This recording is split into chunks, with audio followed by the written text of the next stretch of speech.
السلام علیکم اسٹوڈنٹس، آج ہم جس ٹاپک پر بات کریں گے وہ ہے نظریہ پاکستان کی اہمیت۔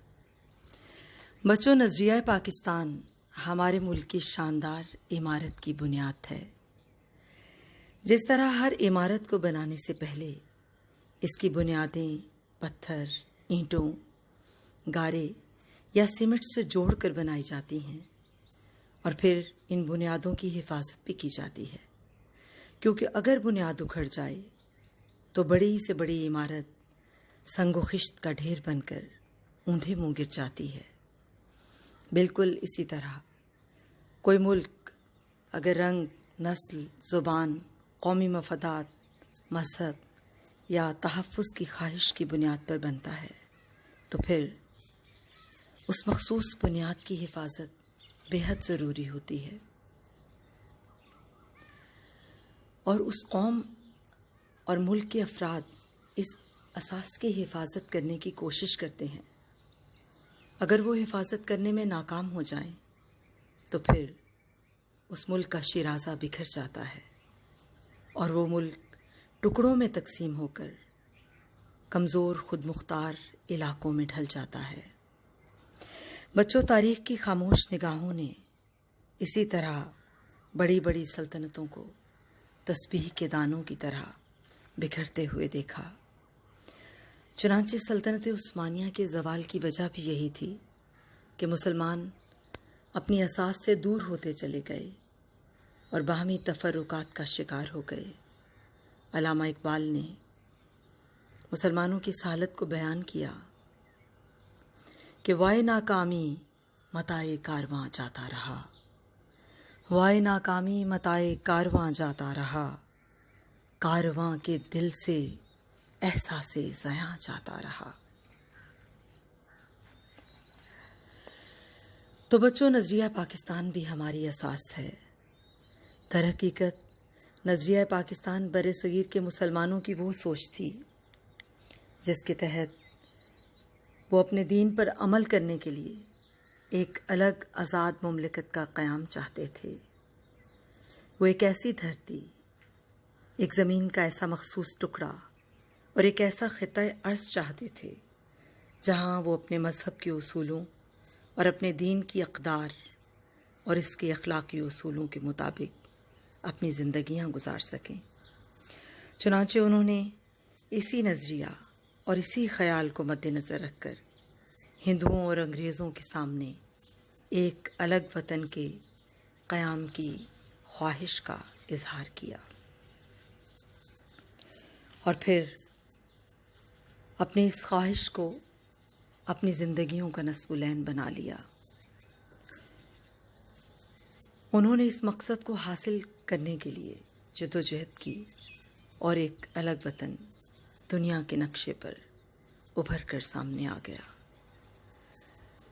تو بچوں، بنیادی طور پر نظریہ پاکستان کی یہی اہمیت ہے کہ برصغیر کے مسلمانوں نے اسی نظریہ کی بنیاد پر ایک الگ وطن حاصل کیا۔ اب اس ملک کی ترقی کے لیے، اس ملک کی بقا کے لیے اور اس ملک کی زندگی کے لیے اس نظریہ کو یاد رکھنا بے حد ضروری ہے۔ اس نظریے کا مطلب اب آپ پر واضح ہو گیا ہے کہ اسلام کی منفرد آئیڈیالوجی کو اپنی زندگیوں میں جاری و ساری کرنے کے لیے مسلمانوں نے ایک الگ وطن حاصل کیا۔ علامہ اقبال نے مسلمانوں کی اس آئیڈیالوجی کی انفرادیت کو اپنے اشعار میں واضح کیا۔ چنانچہ آپ نے فرمایا کہ اپنی ملت پر قیاس اقوام مغرب سے نہ کر، اپنی ملت پر قیاس اقوام مغرب سے نہ کر، خاص ہے ترکیب میں قوم رسول ہاشمی۔ ان کی جمعیت کا ہے ملک و نسب پر انحصار، قوت مذہب سے مستحکم ہے جمعیت تیری۔ بس بچوں، نظریہ پاکستان کی اہمیت کو ہم مختلف پوائنٹس سے واضح کریں گے۔ نظریہ پاکستان اس لیے اہم ہے کہ نمبر 1، یہ ہمارے وطن کی اساس اور بنیاد ہے۔ نمبر 2، یہ نظریہ ہمارے ملی اتحاد اور ہماری قومی وحدت کی ضمانت ہے۔ نمبر 3، یہ نظریہ پاکستان کو ایک مثالی ریاست بنا سکتا ہے۔ نمبر 4، یہ نظریہ ہمارے قومی استحکام کے لیے بہت ضروری ہے۔ نمبر 5، یہ نظریہ جمہوری نظام کی کامیابی کی ضمانت ہے۔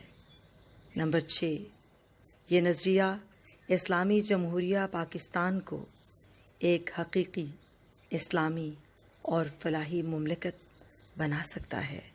نمبر 7، یہ نظریہ اتحاد عالم اسلام کا مظہر ہے۔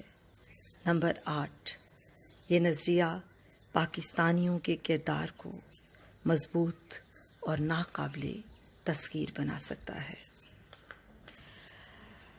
بچوں، اپنے نیکسٹ لیکچر میں اسی ٹاپک کو وضاحت سے پیش کروں گی اور ان 8 پوائنٹس کی مدد سے یہ بتانے کی کوشش کروں گی کہ نظریہ پاکستان کو سمجھنا نسل نو کے لیے کس قدر ضروری ہے۔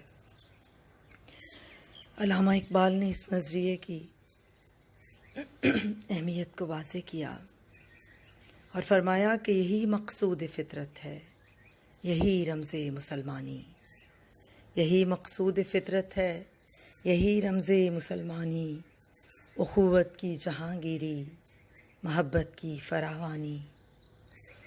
بتانے رنگوں کو توڑ کر ملت میں گم ہو جا، نہ تو رانی رہے باقی، نہ ایرانی نہ افغانی۔ فرمایا کہ میانے شاخساراں صحبت مرغے چمن کب تک، تیرے بازو میں ہے پرواز شاہین کوہستانی۔ فرمایا مٹایا کیسر و کسریٰ کے استبداد کو جس نے، وہ کیا تھا؟ زور حیدر، فقر بوذر، صدق سلیمانی، کہ یہی مقصود فطرت ہے، یہی رمز مسلمانی، اخوت کی جہانگیری، محبت کی فراوانی۔